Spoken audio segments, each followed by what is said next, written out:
Hello guys, so in this tutorial we are going to look at how we can make this energy effect. So you can see we are having this shock wave kind of thing, and it's all a particle simulation. Then we are just rendering it as a point. We will also see like how we can make this round kind of energy effect. So it's like a shield. I mean, it's part of a very famous test that students get from TCS and MPC and all. So how you can make something like that. Okay. Alright, so let's just start with a blank Houdini file. Okay, and first of all I'll just make a geometry folder and I'll just go inside this one, and what I'm going to do is I'm going to add a tube. So basically this tube is going to be used for emitting the particles. Okay, so I'll just increase my rows and columns, and maybe I'll just rotate it 90 degrees, and let's decrease this radius scale, let's decrease this height, and let's change the center to something like this. Okay, alright, so yeah, that is fine. Alright, so now what I want is like I want to scatter some okay, so first of all let's see, like we want to emit particles radially from the from this tube. So what is the thing, like what kind of velocity we can use? So we can make use of our normals. So let's see what we can do. So if I add a facet node, like every geometry, like Houdini, like in whatever 3D software you work, every geometry will have normals. But the thing is, like Houdini, it's not storing that normal attribute. So if you click on this pre-compute normals, it's going to compute and store it at the same time. So you can see we are having these vectors. Now the cool thing is, like we can convert these normals into our velocity vector so that we can throw our particles into that direction. So now I can add an attribute rename, and let's just go into this rename, and you can say from n to v.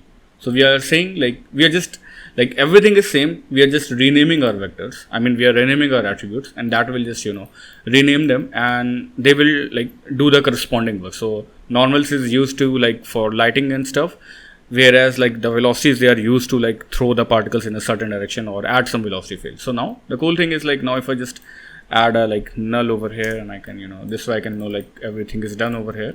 And now I'll just simply add a popnet over here. So if I add a popnet, I can go inside this, and you can see right away we will have these particles, and they'll be like thrown radially from our surface. Okay, I can go to this geometry and I can choose the pixels over here, so I can visualize these points as pixels. Okay, and that is what we wanted. Fine. So what I'm going to do is, like instead of this like right now you can see these particles are being emitted by our geometry. What I can do is, like I can scatter points over here, and the reason I'm doing this is so that I can easily control the count from here itself. I don't have to dive inside my solver every time. Also, I'll uncheck this max points. Okay, and just make sure you don't have this relaxed iterations, so that your particles are not evenly placed. We don't want that will just consume a lot of RAM and stuff. Okay, fine. So now if I just go inside my popnet, you can see like it won't do anything, because if I go to my pop object, if I go to my source first input pop source, you can see in this birth, like the emission type is set to scatter onto surface. Instead I can change it to all points. So all points basically will just give us one option, and that is like impulse activation. So if it is on 0, it won't emit. If it's anything greater than 1, it will emit the particles. And the best thing is, like we can control the count from here, and yeah, that is what we want. Fine. Now let's just go inside this, and what I'm going to do is like so if I show you like my original effect, you can see like this is like having that kind of a burst of, like it's not like just single stream of energy, it's more like like it's emitting in a kind of a interval.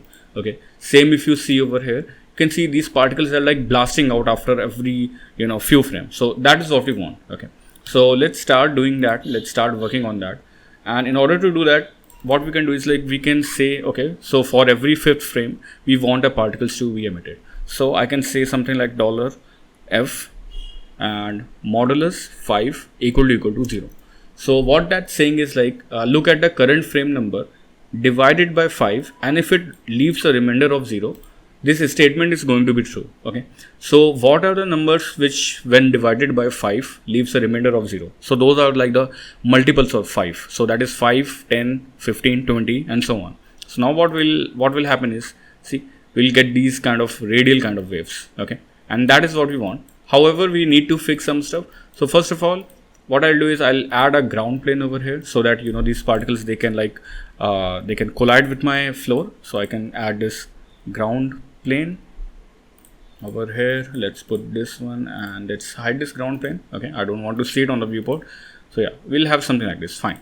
The second thing is, these, okay, so what, as of now, what I want to do is I will just want to focus on these particles. I don't want them to emit every frame. So I'll just say $f equal to 1, and that will only emit the particles on the first frame, because otherwise it will be very confusing. I just want to see them, how they are looking. I just want to add some forces, and then I'll just increase their, birth rate. Okay, fine. So yeah, so right now you can see, it's very slow. Also make sure to turn on this real-time toggle, so you can see the actual speed of the particles, and that is really low. Okay, fine.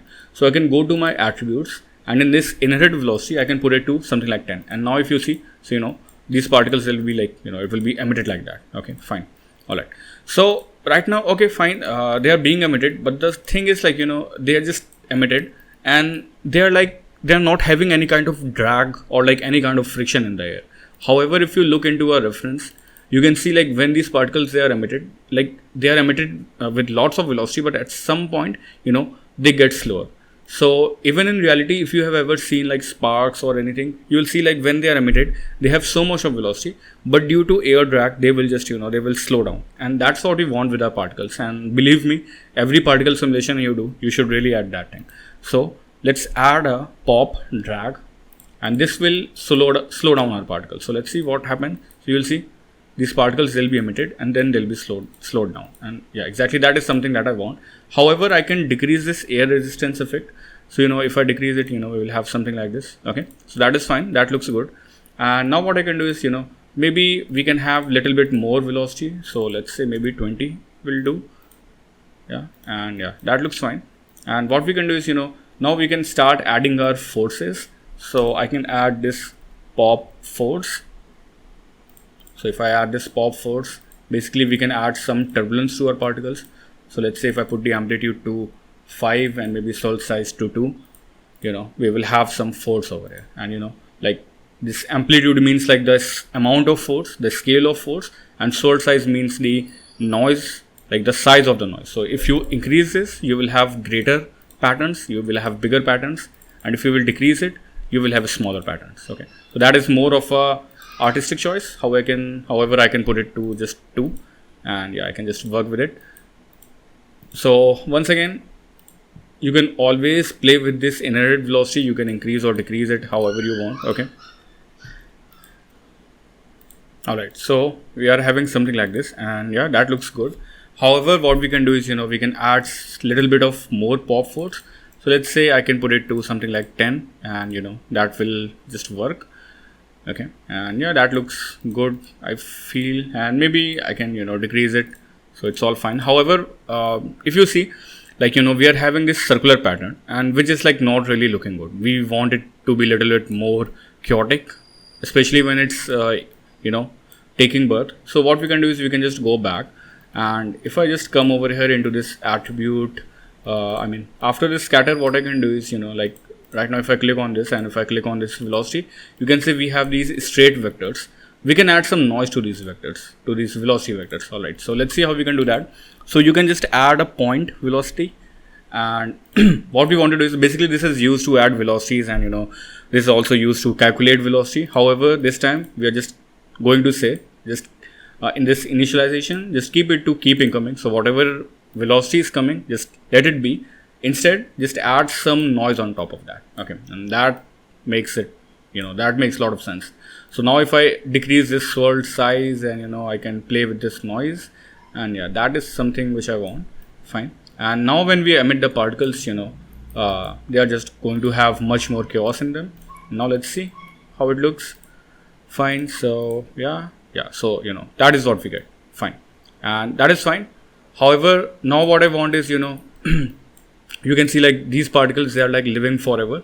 So I can just go over here into this source, maybe birth, and let's put it to something 0.7 maybe, and let's see what do we get.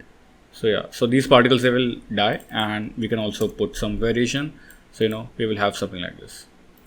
All right, so yeah, that looks good. However, you can see there's like a problem. So if I once again, like if I show you my reference, you know, these particles, like when they are emitted, they are like, there's like a very thin sheet, or you can say a thin layer of particles which are being emitted, which is giving this more kind of fluid feel. And the thing is, like, here you can see the particles, they are like emitted in a kind of an torus shape.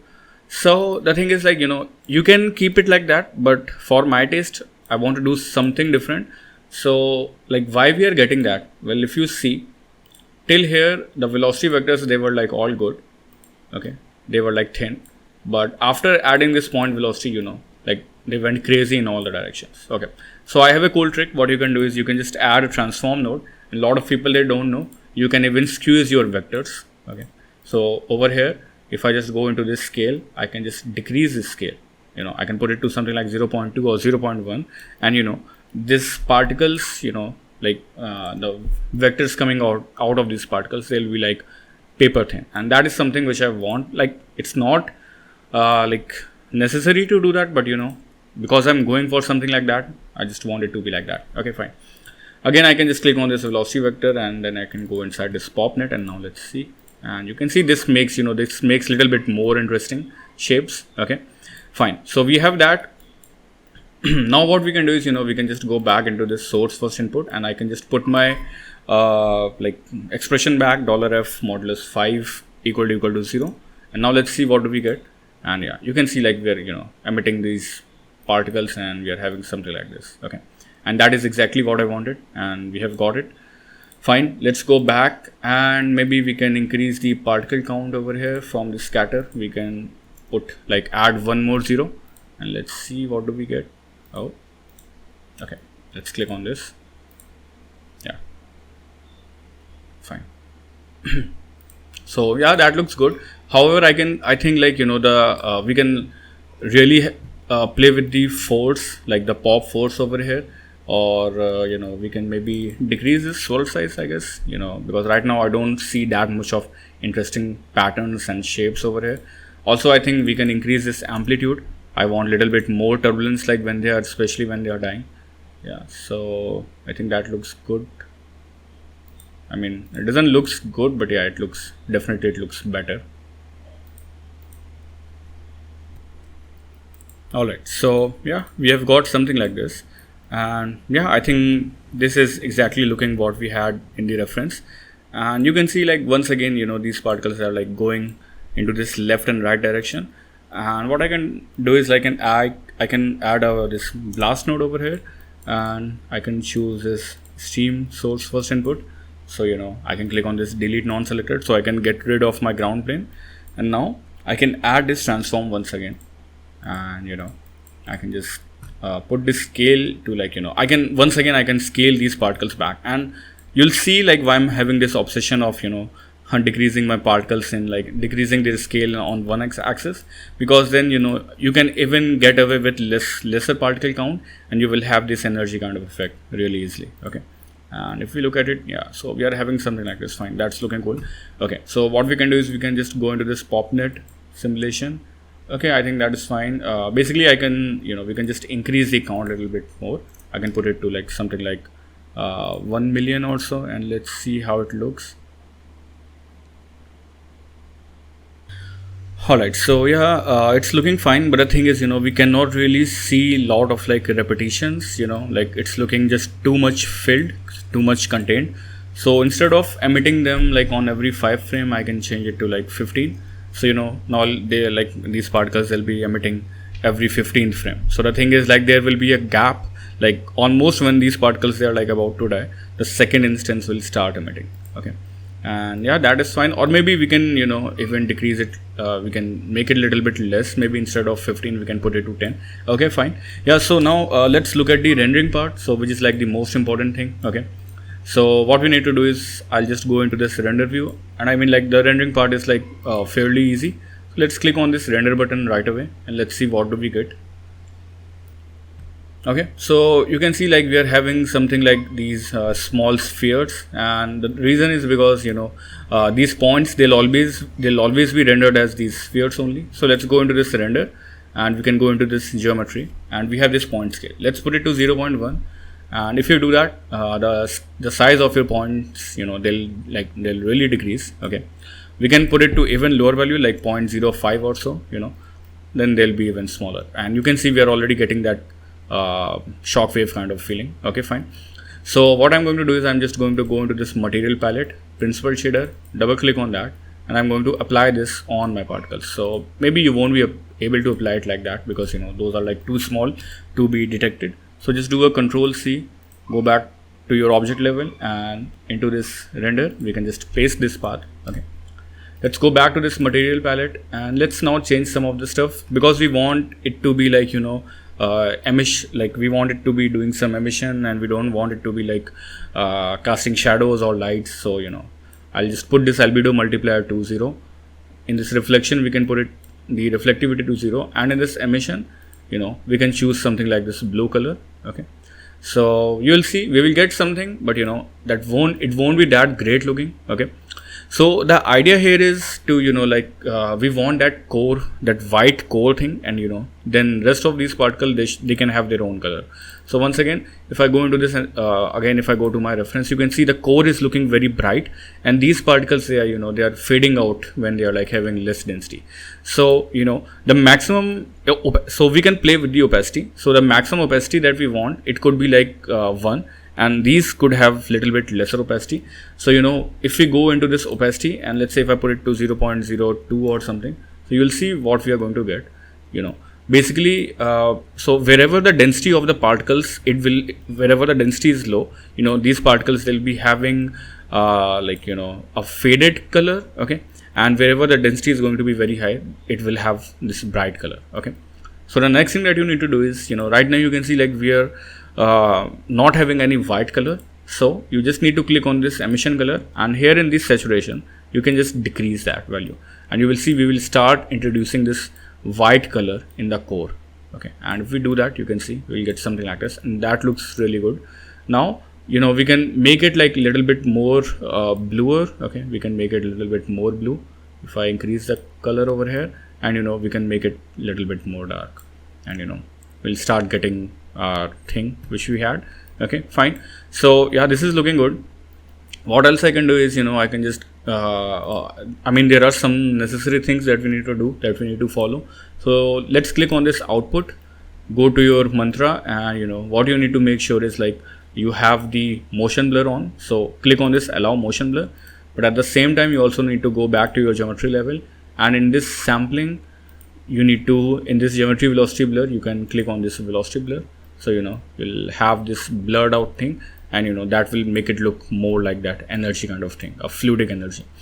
Second, not the second, I don't know how many times I've said that, but now the next thing is having them really clear. So you can see like we are having some pixelation over here, and that is because due to very less samples. So let's go into this output, and in this pixel samples instead of 3, let's put them to 10, and now let's see how it looks.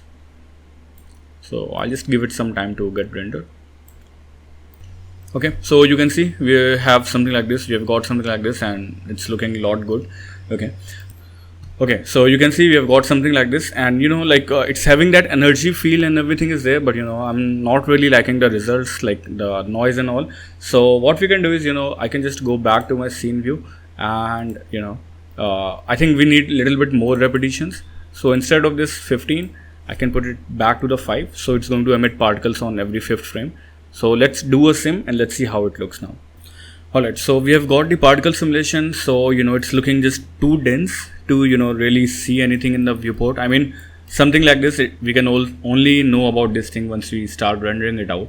Or you can also put it to points, and you can really decrease the size, so maybe you can get a feel, but I don't think that's necessary. Okay, so let's just go back to this render view, and let's start rendering it out, and let's see how it looks. Okay, and yeah, so I think that looks really good. We are having that fluid motion, and so one most important thing is like if you're using After Effects or if you're using Nuke, you can always export this render and just make sure to apply a post motion blur, so that will get rid of all these particles. So you can see, if you can see in my effect, I have applied a post motion blur, maybe I'll make another part and I'll see how we can composite it. However, like 90% of the things, they are like done in the simulation itself, and like the last 10% we can improve that in the post. And okay, fine, so that looks good. What else I can do is, maybe I can just go back, and in this geometry, sorry, I think in this emission, maybe I can make it a little bit more dark, and that will just make things look a little bit more better. Maybe we can desaturate it, but once again, these things can be fixed easily in post. Okay, so let's say again, if I want to increase that white boost color, I can always decrease this saturation, or you can also increase this intensity. Basically both of them, they will do the same thing. Okay, again, we can also do that in the post. Okay, so make sure you render it in 32-bit EXR. Okay, alright guys, so yeah, that's it for this part, and maybe I'll make another part, and in that part I'll show you like how we can make this energy kind of thing. However, like it's very easy. All we need to do is like we need to add some wind force, and we need to add some collision object with these particles. So when these particles are emitted, they can collide with this sphere and they can go back and interact with the ground and all that stuff. Okay, so yeah, I think that is it, and we have got some really convincing results in really less time. So you can just take it to the After Effects on Nuke, and you can just add some post motion there, and that will do the job. So yeah, I hope you learned something. So make sure you subscribe, and also you can check our website. We give like online Houdini classes and Maya classes, animation stuff and all that stuff. Okay, so yeah, that's it. Let's meet in the next part. Bye bye, take care.